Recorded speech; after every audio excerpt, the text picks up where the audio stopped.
दोस्तों, आज मैं आपके साथ एक स्टोरी शेयर करना चाहता हूँ और ये बताना चाहता हूँ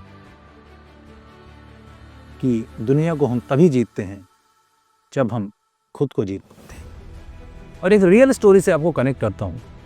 आपको जानकारी होगी कि चंद्रगुप्त मौर्य बहुत ही कम आयु में अखंड भारत के किंग बने थे और उनको किंग बनाया था चाणक्य। वो चाणक्य जिनकी चाणक्य नीति कल, आज और कल हमेशा प्रासंगिक रहेगी, सीख देने वाली रहेगी और मोटिवेट करती रहेगी। तो दोस्तों, चाणक्य ने चंद्रगुप्त मौर्य को 17 वर्ष की आयु में घनानंद के अगेंस्ट राजा कैसे बनाया और सिकंदर को अपनी छोटी सी सेना से भारत से भगाने के लिए मजबूर कैसे किया, ये इस छोटी सी कहानी में छुपा हुआ है। और आप आज जान पाएंगे कि चंद्रगुप्त मौर्य वास्तव में कैसे बनी। ये एक छोटी उम्र का लड़का गुरुकुल में रहने वाले शिक्षक के साथ महज 17 वर्ष की आयु में एक बड़ी सेना के अगेंस्ट जीत के राजा बनता है। तो दोस्तों, ये कहानी है माइंडसेट की कि पहले जब हम अपने अंदर के डर से जीतते हैं तो दुनिया को डरा के जीत पाते हैं। गुरुकुल में गुरुजी बैठे हुए थे और यही सोच रहे थे कि अब समय आ गया है कि घनानंद को हराया जाए और चंद्रगुप्त को राजा बनाया जाए। तो एक लिटमस टेस्ट, एक आखिरी टेस्ट उन्होंने लेने का फैसला किया, जो है डिसाइड करता कि चंद्रगुप्त मौर्य मानसिक तौर पर कितने तैयार हैं हर प्रकार की स्थिति परिस्थिति को जीतने के लिए। तो दोस्तों, उन्होंने गुरुकुल में सभी बच्चों को बुलाया। मेरी थ्योरी है, मेरा ये मानना है कि 3% लोग ही दुनिया में लीड करते हैं और ये प्रूवन फैक्ट भी है कि पूरी दुनिया की जो ताकत है वो लगभग 3% लोगों के पास है। आर्थिक, सामाजिक और राजनीतिक। आपका कैलकुलेट कर लीजिएगा, 800-900 करोड़ लोगों की आबादी है दुनिया भर की, उसमें तकरीबन 3% लोग हैं जो कि पूरी दुनिया को डोमिनेट करते हैं। तो ऐसे ही वैसे उस समय भी हुआ। उन्होंने गुरुकुल में बुलाया सबको और कहा कि आज मैं सबकी एक परीक्षा लेना चाहता हूँ और देखना चाहता हूँ कि आप लोग कितने तैयार हैं अपने आप से जीतने के लिए, अपने डर को जीतने के लिए। सभी बच्चे बड़े खुश हुए कि चलो आज एग्जाम का दिन है, इसके बाद हम लोग फ्री हो जाएंगे, गुरुकुल से घरों को जाएंगे और अपने अपने कार्यों में लगेंगे। तो चाणक्य ने कहा कि वहाँ पे सिंपल टेस्ट है, आपको गुरुकुल के बाहर वो जंगल है, जंगल पार करके नदी पार करनी है, नदी पार करके दूसरे गांव में जाना है, वहाँ पर मंदिर है, मंदिर में भगवान के ऊपर जो ज्वेलरी है वो वहाँ के पुजारी से लेकर आनी है। तो लड़कों ने कहा ठीक है, तो बड़ी आसान बात है, कोई दिक्कत नहीं है, हम लोग कर लेंगे। तो गुरुजी ने बोला सबने तैयार हो गए, रात में आज डिसाइड कर लो कि हाँ आप सब लोग जंगल पार करने के जाने के लिए तैयार हो, फिर आप नदी भी पार करोगे और वहाँ से लेके 2 रात का सफ़र है, 2 रात आपको जंगल में बितानी है, एक जाने में एक आने में, और परसों तीसरे दिन आप यहाँ पर आएंगे और जो भी ज्वेलरी लेके आएगा उसको मैं मान लूँगा कि वो को सबसे ज़्यादा मार्क्स मिले और सबसे ज़्यादा मानसिक रूप से मजबूत है।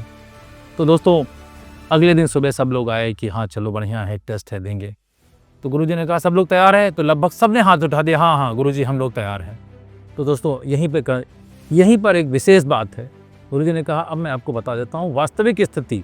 हाँ, आपके पास दूसरा टेस्ट भी ऑप्शन है कि जो वहाँ नहीं जाएंगे वो यहाँ रहकर, यहाँ पे लकड़ियाँ रखी हैं उस पर कार्विंग कर सकते हैं और अपने हुनर का प्रदर्शन करके इक्विवेलेंट मार्क पा सकते हैं। ये वो विषय है, एक लकड़ियाँ यहाँ पे कार्विंग और लकड़ियों की जो बात मैं कर रहा हूँ, ये वो ऑप्शन बी हैं जो हमें शिथिल कर देता है, जो हमें किसी बड़े चैलेंज को लेने से रोक देता है, जिसकी वजह से हम जिंदगी में साम्राज्य नहीं बना पाते।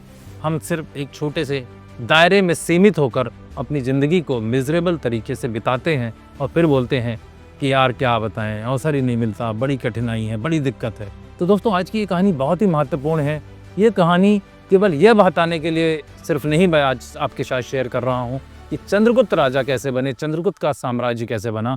ये कहानी इसलिए बता रहा हूँ कि जब हम बिना वास्तविक परिस्थितियों का सामना किए हुए हथियार डाल देते हैं और ऑप्शन बी पे चले जाते हैं तो हमेशा जीवन बी ग्रेड ही रह जाता है, ए ग्रेड की तरफ हम नहीं जा पाते।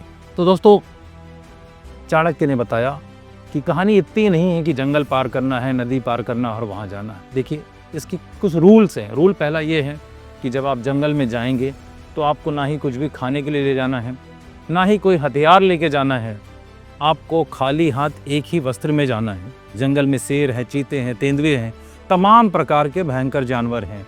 जंगल में जहरीले भोज्य पदार्थ हैं, फल फ्रूट हैं, तो आपको समझ के चूज करके खाना है, क्योंकि भोजन भी साथ में आपको नहीं ले जाना है, क्योंकि ये आपकी ज़िंदगी की सबसे बड़ी परीक्षा है।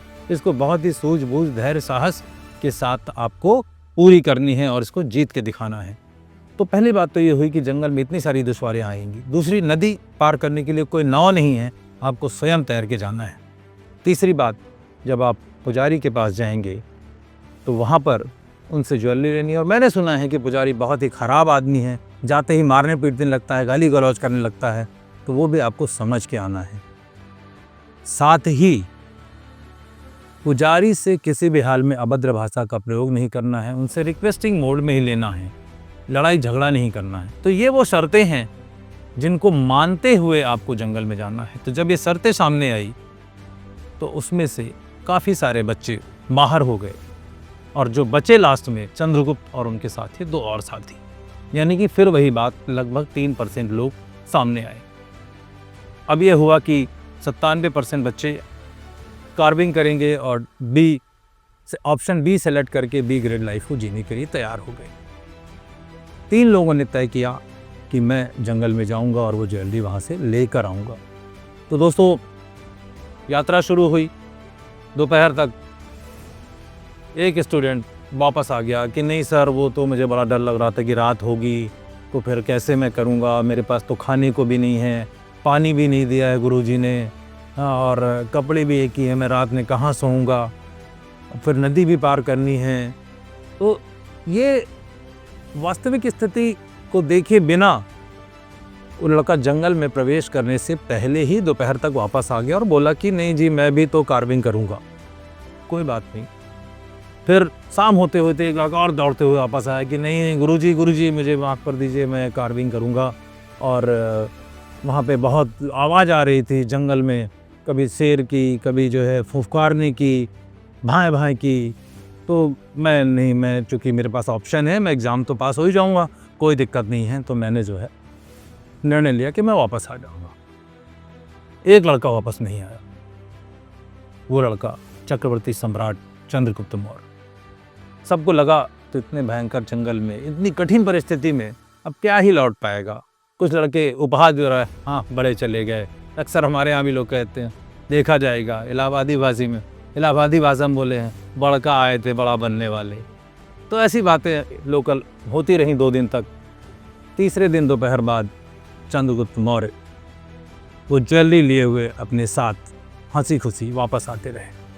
सबने उनको देखा, आश्चर्य हुआ कि ऐसा कैसे भाई, इतना भयंकर कार्य, और ये बड़ी खुशी खुशी चला आ रहा, कोई खरोच नहीं, कोई कपड़े में दिक्कत नहीं, कोई गंदगी नहीं। सब कौतूहल से उसके पास है, क्यों भाई चंद्रगुप्त, बड़ी दिक्कत रही हुई होगी, कैसे किया तुमने ये? लेकिन ये तो मेरे जीवन की सर्वश्रेष्ठ यात्रा थी। मैं तो तैयार था हर स्थिति परिस्थिति से निपटने के लिए। मैं तो तैयार था रास्ते में मिलने वाले डाकुओं से भी लड़ने के लिए, कि ऐसा ना हो कि लौटते समय मेरी ज्वेलरी छीन लें।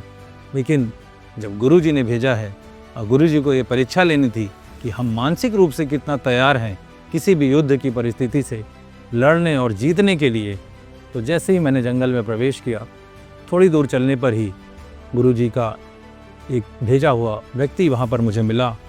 वो मुझे अपने साथ जंगल में काफ़ी दूर तक ले गया।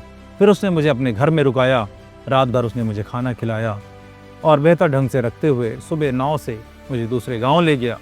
वहाँ पर जब हम पुजारी के पास पहुँचे तो पुजारी एक बहुत ही सहृदय, बहुत ही अच्छे व्यक्ति थे। उनको जैसे ही मैंने बताया कि आचार्य चाणक्य ने मुझे भेजा है, उन्होंने खुशी खुशी अपने घर में मुझे स्थान दिया, बैठाया, भोजन कराया और भगवान की ज्वेलरी मुझे पोटली में बांध के दे दी।